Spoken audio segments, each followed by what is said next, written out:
Why, hello everyone, Spencer here, also known as ScreenSpeak, and in today's video, this is my top 10 films of 2025. So without further ado, let's rank.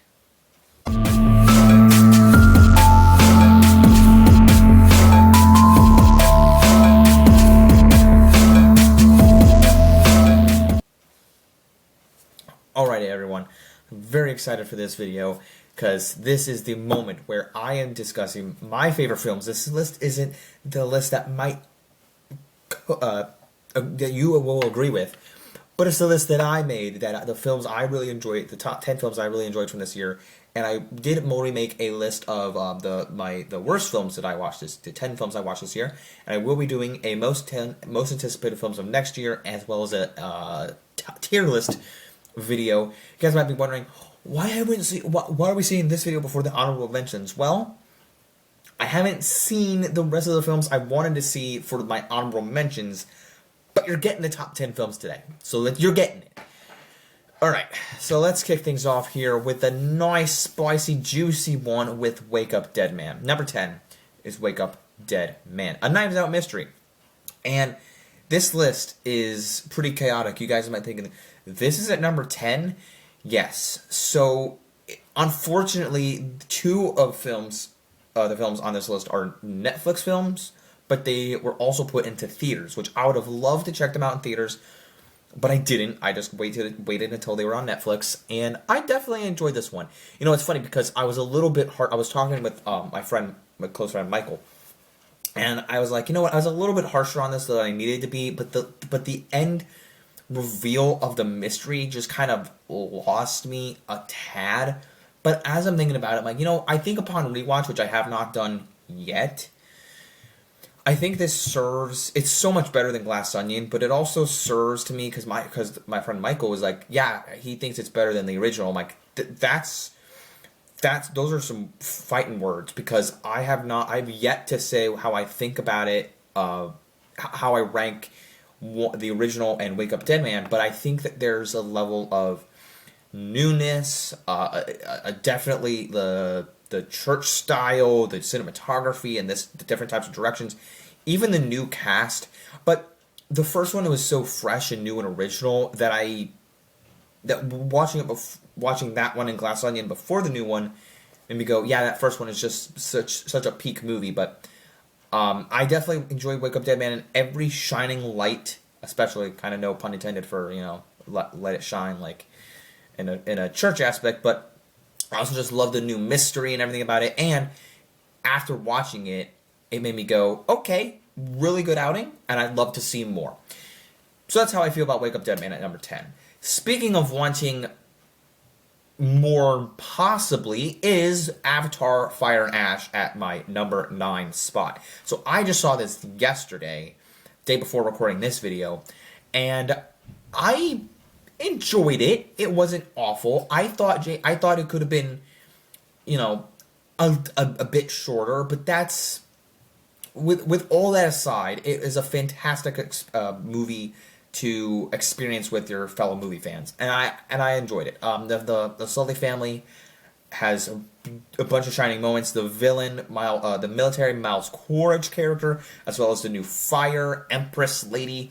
Just call her that. Just call her that. And the whole slew of the army of Mordor, you know, Mordor from Lord of the Rings, Mordor Na'vi are incredible. And this poster, I got the posters up on my computer. The poster I'm looking at is so gorgeous. I love all these posters for all the. I mean, you'll see them on screen. The ones that come up on screen, they're gorgeous. I love them.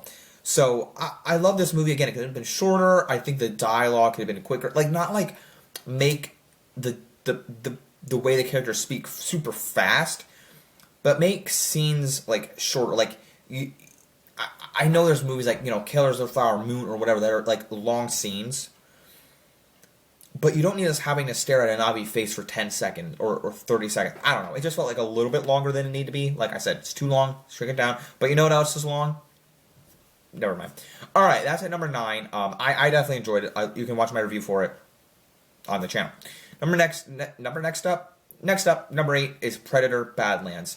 So this is a tough one for me because I really enjoyed this film, and again, I love the Predator franchise so much that I had to include one of the Predator films that came out this year on this list.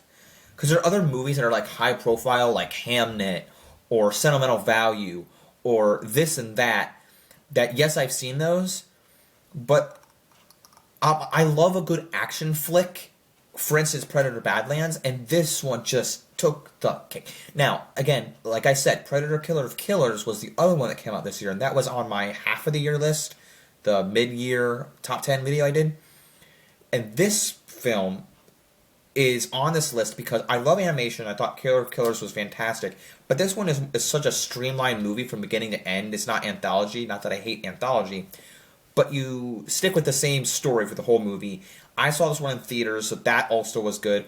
I can't stand that Killer of Killers is not being nominated at the Oscars because it wasn't in theaters and okay, bunch of jibber jabber. It's a movie nominating, for Christ's sake. Anyway, this movie was fantastic. I love the action. And for everybody who said, it's not good, I'm like, that's cool. Then don't watch it. Stop talking about it.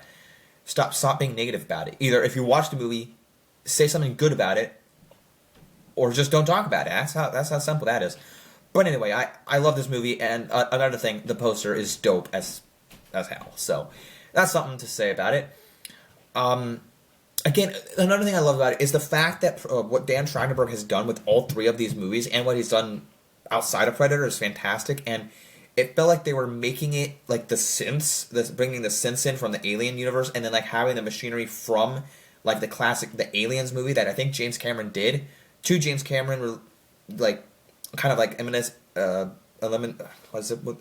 eliciting James Cameron vibe, and hopefully in the future we can get a new Predator versus Alien film, because that Alien versus Predator, however you want to say it, but that would be awesome, and I would love to see it. So going from one James Cameron to another vibe, and this used to be an Arnold movie, and we'll have another what was an Arnold movie later on this list. So that's number 8. Number 7 is Fantastic Four: First Steps at number 7. And this is one that I was tugging, asking everybody I knew, my friend, my mother, my father, my best friend, my other friend, this friend, my cousins, my uncle, my nephew, I don't have any of those. My sister, I don't have that. But I was asking everybody what superhero film, because I took off Superman. Superman would have been on this list if it wasn't for the stupid Peacemaker Season 2 finale. But then I was asking, I'm a big Marvel fan, and I'm like, okay, guys, help me out. What do I put? Thunderbolts or Fantastic Four? Because I enjoyed both those movies a lot. Like, those two Marvel movies in this year alone is such a hard choice to pick which one I like more. But as I thought about it, asked people, you know what? I'm going with Fantastic Four, because I've been a fan of Fantastic Four my whole life. I literally have what's on Disney Plus, the cartoon called Fantastic Four: World's Greatest Heroes. I have those on disc. I have those on DVD. I used to watch those growing up, and then they're on Disney Plus, and I was so excited when they were on Disney Plus that I'm so excited because the soundtrack's awesome, the characters are awesome, and this movie not adapted that TV show, but it took the Fantastic Four and made them a family. It made them fresh and vibrant. It made it like The Incredibles in live action, which is essentially what they are, but it didn't make them dark and edgy like the Fantastic 2015. It didn't make them super like the 2005 one. The two early 2000 ones are good, but they feel like early 2000s movies. This one feels like an MCU movie of what the Fantastic Four used to be in the cartoon that I watched. Silly, goofy, a family, a little bit mature, but not dark and angsty. So it's the perfect Fantastic Four movie. It's what Marvel needed at this point in time, and I have said I've made the right choice to include Fantastic Four on this top 10 list, because I loved Superman in theaters, but this is what I wanted from Fantastic Four, and this film being on Disney Plus, I'm so happy because I love going to rewatch it. And Galactus is a treat. I love Ralph Ensign in there. I love Jennifer Garner, or whatever her name is. I forget. Julia Garner from Ozark in there, and also another film. Two Julia Garner films on this list. That's crazy. and 3 Josh Brolin films on this list. Forgot Josh Brolin was in Wake Up Dead Man, one of them. So yeah, I love Fantastic Four: First Steps. That comes in at number 7. Alrighty, number 7, or I just said that. Number 6 is F1. Now this was my number 1 at the halfway mark of the year, and I'm glad it's at number 6 because this was the IMAX experience. I wanted to see Avatar in IMAX. I also saw How to Train Your Dragon live action in IMAX. That was a treasure. But I want to see Avatar in IMAX, and they screwed me over with the douchey 3D effects. No. We aren't doing that. But I got to see F1 in IMAX, and it was such a great experience because I remember like the whole theater was packed, and like people, like I had my friends sitting next to me. These other guys sitting next to me were just going like, yeah, cheering this theater on with like I'm not a sports guy, but the car just going around, zoom, zoom, the effects, the Hans Zimmer score, and the character work, and I was like, what's going to happen next? And you're on the edge of your seat, waiting to see who's going to win the race. If there's crashes, and there are crashes, and you're like, oh no, and just the theater experience was wild. I had a great time with this. This is one that deserves, like, it has such a rewatchability to me. This is like, if you remember that Fall Guy movie that came out last year, like F1 made money, but that Fall Guy movie last year, this is like one of like those action flicks because it's like there's some car stunts in that movie. There's like I just love car tricks and stuff like that. And then this movie, I'm just like, I love this movie. The poster's amazing, the score is amazing, and this is like one of those films for me, like all these films, like this is what makes me love movies. Now, as I said, this movie was tons of fun in the theater. And this is making me think of my films a little bit because the next film on the list I enjoy, which I'm kind of going to pick comparison to. So I love F1 a lot. There's so much going into it. I'm glad I saw it in IMAX. My friends and I loved it. There's a vlog on the channel about it, and just the crowd experience was amazing. So F1 comes in at number 6, and next up, number 5 is One Battle After Another. Now this film I'm conflicted with. Now, you guys might be asking yourself, well, if you're conflicted with it and you loved F1 so much, why don't you flip those two around? This is the reason why. It's because I think the film, the film One Battle After Another itself, on its merits, has a lot to say. And I know for a fact my friend Michael would not like this movie, but I watched it twice now, and I think that I've also seen F1 twice, but I enjoy F1 a lot for my rewatchability and my enjoyment, but One Battle After Another, there's just individual great sequences. By the end of me watching it the second time, I go, I don't know if that's one that I would rewatch again from beginning to end, but there are certain sequences in here, and the story of this film is really quite intense and insane. Speaking of that, I think that this film works way better. I know this isn't the same director, but Paul Thomas Anderson, what he did with this film is done better than what happened than what I saw in Killers of the Flower Moon. Killers of the Flower Moon was absurdly long, and also I never rewatched that again. It was like 3 hours and 26 minutes, and I didn't care. I love the theater experience. I had that in my top 10 of 2023, but I just didn't care of rewatching that again enough, whereas I would rewatch this film again. I'd rewatch this film again, but not as much as F1, if that makes any sense to you.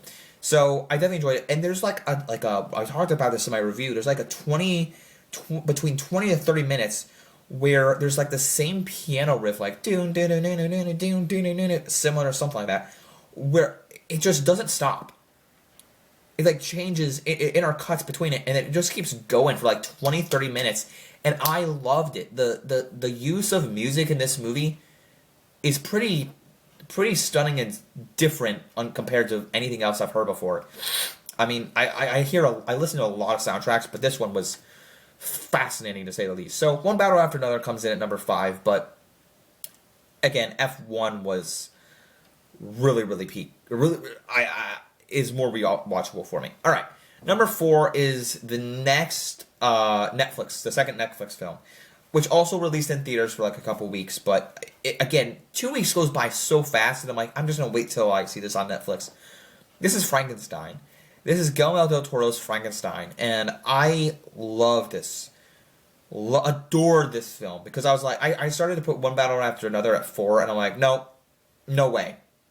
This movie I watched the 1931 Frankenstein, which I guess wasn't the first, but it was like the first one in color, I think, maybe? No, it was black and white. That's right. It wasn't the first one in color. It wasn't the first Frankenstein movie, and it wasn't the first one in color, but it was the first one in sound. It was the first one with dialogue. But yeah, I loved this. And you know what it is? I wish that they could make... this isn't happening, but I wish it would. That they would make a Universal Monsters film again. Because what this film did for me, it's not like a full-on action flick, but they have a couple battles in there, like a couple fights with Frankenstein throwing people, and just the character work is so good. I love Oscar Isaac and Jacob Elordi. Jacob Elordi in Wuthering Heights looks amazing. And just, it's like, again, this romance with like the Frankenstein title. It's such a gorgeous movie. It's such a gorgeous movie. Also, what I was saying, I wish Universal Monster movies would come back. Because we got Nosferatu in 22. Was that 22 or last year? It might have been last year. I think it was last year. And then we're getting another Robert Eggers movie, Werewolf, next year. We got this Frankenstein. We're getting The Bride in March. I'm like, bring these Universal Monster movies back. There's talks about another Mummy movie. I'm like, make a team up. Make a Dracula. I think we're getting a Dracula of some sort. I'm like, do it. Bring the team up together. I would love to see it, right? Wouldn't you? I mean, we got Werewolf. We got...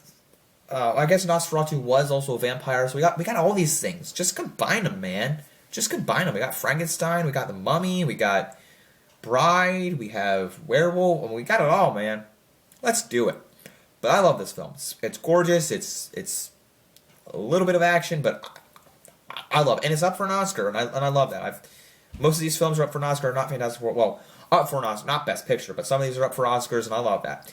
Number 3 is the most controversial film I have at this spot, this high on this list, and that is The Running Man. Edgar Wright's newest film, The Running Man. That also used to be an Arnold film originally, and like Predator used to be, but this used to be, and this is starring Glenn Powell, another Josh Brolin movie.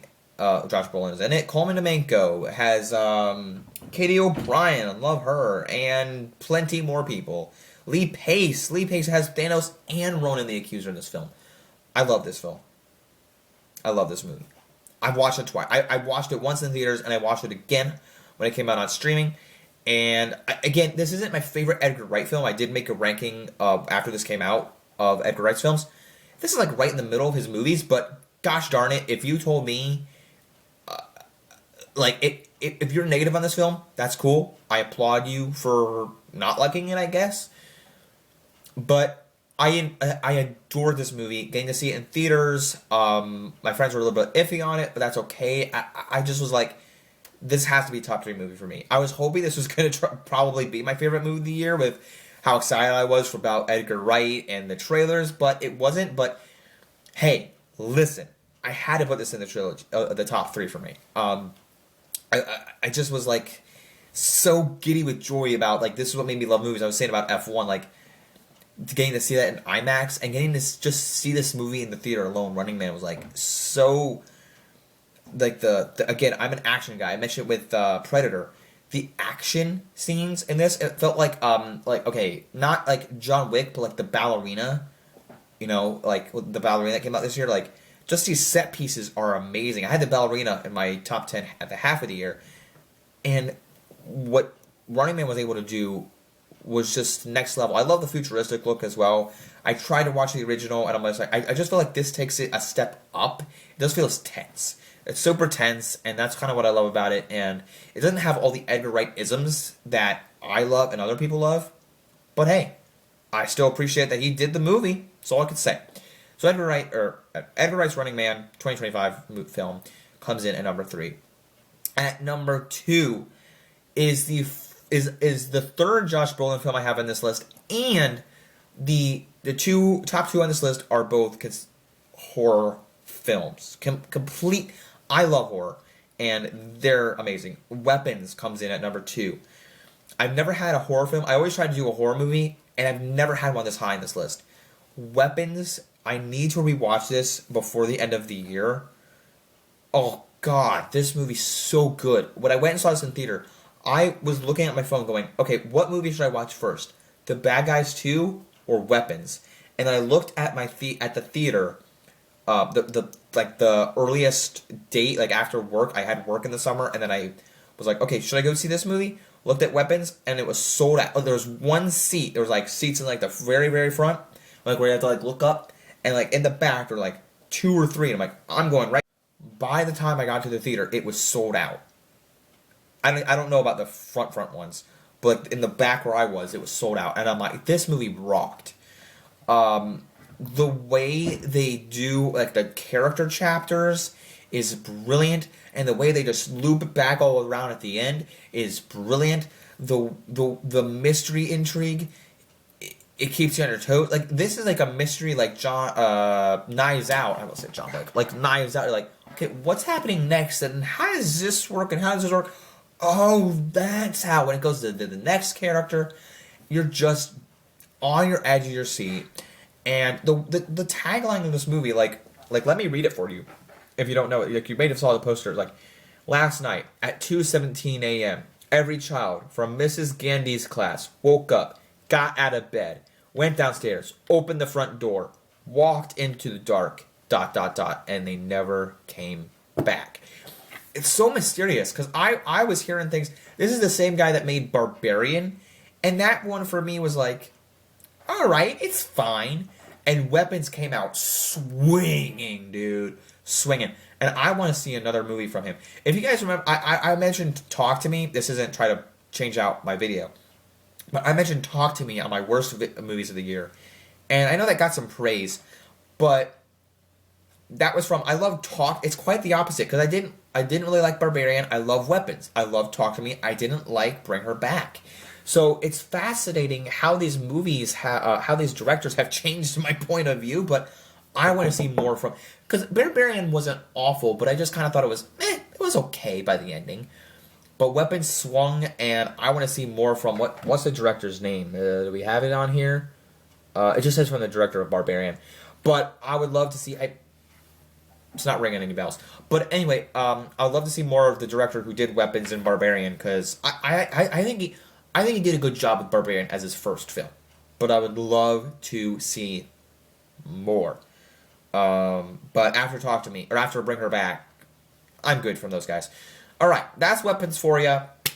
Moving on to my favorite film of the year is Sinners. I have watched this film now 3 times. This is the most of the film, this is the most rewatches I've done out of any of these. Well, Fantastic Four... I haven't rewatched Fantastic Four 3 times, but I've watched like the end battle like 5 times, so it's different. But Sinners I've watched from beginning to end 3 times, and the second I watched it once, and then I watched it another time with my dad, and I watched it again with my best friend Michael. And I was like, hey, we want to watch this film? It's kind of horror, but it's really not. It's a juke joint drama period piece with a vampire action horror flick. Again, with this musical juke joint band. Dude, it's like so good. And there's like a 15-20 minute road trip. Oh my god. With two performances by Michael B. Jordan. You get the woman from Loki. You get, Buddy Day at the end of this film, and you get Haley Steinfeld, who, wasn't there one other guy that I knew in this movie? Maybe not, the woman from Loki. That's cool. Anyway, but I love the cast. I love what they did with the characters here, and, you know, my friend Michael was over, like, we're watching this, and he goes, this film's awesome. I'm like, right? Gosh, there was one other thing I was going to say. Oh, Ryan Coogler directed this, who did Black Panther. And this is actually my favorite film of his. And this Sinners might end up going in my top 10 films of all time. Because it's just that good. You just, like, the first hour before the vampires cut in there, you don't know what's going on. Like, my friend Michael was like, I have no idea what's going on. I'm like, right? Like, of course you don't. Because I've seen this film twice. And you don't know. Like, you don't know what's happening. Like, there's stuff going on, but then once the vampires come in, you're like thrown into this, like, now what's going on? And just things go off the rails in a fantastic, beautiful, amazing, glorious way with vampire fun. And there's a movie that came out. I think was it this? No, it was last year, April of last year, called Abigail. And I forget who made it, but the same person that made, I can't recall who made it, but I just remember watching it. It's like a comedy, like a horror, like a what's that called, a horror comedy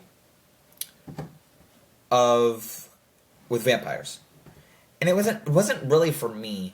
Like ballerina vampires, and I don't know, it wasn't for me. This film was for me though, because it wasn't like a horror comedy. It was an action horror with drama, like, and music and all this. And I love what Ryan Coogler did with this.